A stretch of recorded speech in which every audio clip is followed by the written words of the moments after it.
اگه دوستانی که دارن میان دبی میخوان یکی از چیزایی که براشون خیلی اهمیت داره توی دوران تعطیلات پیاده روی، اونم توی محیطای خیلی قشنگه، پیشنهاد ما اینه که حتما بیاین توی دبی مارینا. اینجا هم یک ویو خیلی قشنگ داره، ما یکی از آپارتمانایی که گرفته بودیم اینجاها بود و ویو خیلی قشنگی داشتیم به این محوطه زیبا و خیلی هم بزرگه.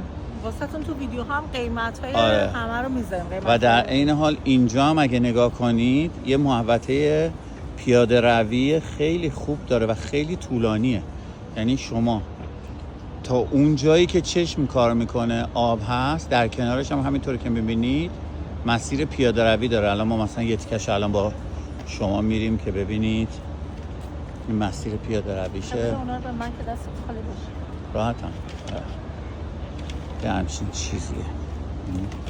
حتی اینجا توی روز هم خیلی قشنگه، الان هم شبه و اینجا همه کشتی ها و به اصطلاح بوتای گردشی و اینا هست و محیط بسیار زیبایی داره اینجا.